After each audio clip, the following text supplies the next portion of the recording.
All right, welcome to this explainer. Today, we're totally cracking the code on building wealth. We're going to bypass all the usual hype and look directly at what behavioral psychology and the core mechanics of financial independence actually tell us about money. So, let's jump right in. Why do incredibly intelligent, hardworking people often find themselves just stuck on a never-ending financial hamster wheel? You know exactly who I'm talking about. They get the great grades, they land solid jobs, they put in grueling hours, but at the end of the month, their bank accounts are basically running on empty. It's a paradox that kind of contradicts everything society teaches us about success. Well, if it's not a lack of hard work, it's got to be a lack of inheritance, right? Actually, no. The crazy thing is, according to the research in The Millionaire Next Door, an astounding 80% of millionaires today are first-generation wealth builders. They didn't inherit big trust funds. They literally built their wealth from the ground up through their own deliberate efforts. So, what is their secret? To find out, here's our roadmap for today. We're going to cover the wealth myth, your brain on money, valuing time versus money, the wealth building engine, and finally, the FIRE movement. Let's do this. Okay, part one, the wealth myth. First things first, we absolutely need to shatter this limiting belief that you have to be some certified genius working 80-hour weeks to get rich. Look, the actual gap between wealth and struggle isn't IQ. It is 100% about habits. Tom Corley spent 5 years studying this, and he found that the wealthy focus relentlessly on continuous learning and setting specific goals. Plus, they save at least 20% of their income. Meanwhile, struggling individuals, even if they're super smart and work hard, often just drift without direction. They fall for instant gratification and routinely spend more than they earn. And honestly, the starkest contrast here is just how these groups spend their downtime. Get this. An overwhelming 97% of struggling folks spend hours every single day on pure entertainment. Think watching TV or just endlessly scrolling social media.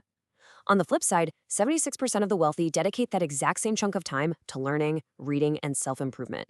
They aren't inherently smarter, they just channel their bandwidth completely differently. Which brings us to part two, your brain on money. Because if raw intelligence isn't the secret sauce, what is? Well, it's all about behavior. Morgan Housel really hit the nail on the head here in his book, The Psychology of Money. He points out that finance isn't some hard science. We're taught it like it's just math. But come on, you don't make your biggest financial decisions on a spreadsheet. You make them at the dinner table. Your personal history, your ego, and your actual behavior dictate your success way more than cold, hard arithmetic ever will. So we end up with two completely different mindsets springing from that psychology. First, you've got the consumer mentality. These are the folks inflating their lifestyle to impress people who frankly don't even care. They buy liabilities like flashy cars and expensive clothes just to look rich. On the flip side, the investor mentality quietly acquires assets that actually put money back in their pocket. Like House says, true wealth is what you don't see. It's the car you didn't buy or the luxury watch you aren't wearing. Moving right along to part three, valuing time versus money. This is where we hit a really fascinating paradox about the two most important currencies we have in our lives. So there's this great academic paper by researchers Okada and Horch, and they found that people are way more willing to waste time than money. Why? Because the psychological value of time is highly ambiguous. Money is exact. A dollar is a dollar. But a spare hour on a Tuesday night, our brains treat that as super flexible, which makes it dangerously easy to squander.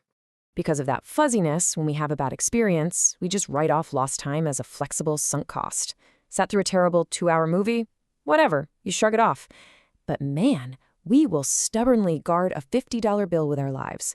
We'll gladly spend 3 hours aggressively hunting for coupon codes just to save $20, completely ignoring the absurd fact that our time is the only truly finite resource we have. But here's the ultimate takeaway from all this psychology. The end goal isn't just to pile up a mountain of cash. Money's absolute greatest intrinsic value is its ability to give you control over your time. It's about using that money to buy back your autonomy, so you aren't forced to just trade your finite hours for dollars forever just to survive.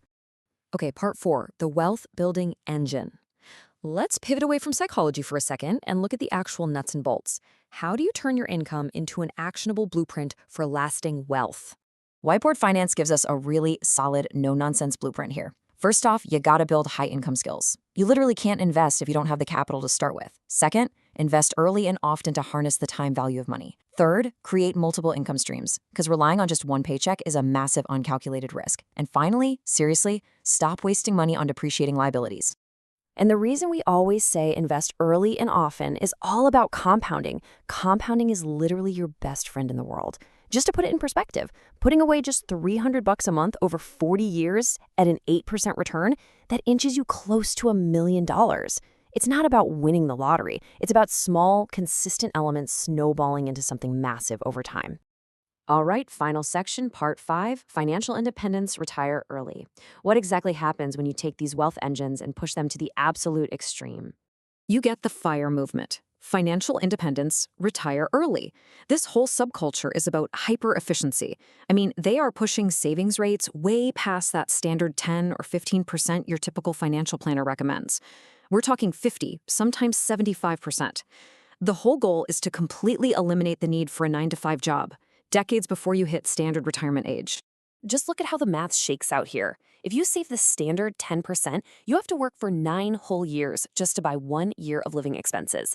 But if you can somehow save 50% of your income, you are literally buying a full year of freedom for every single year you work.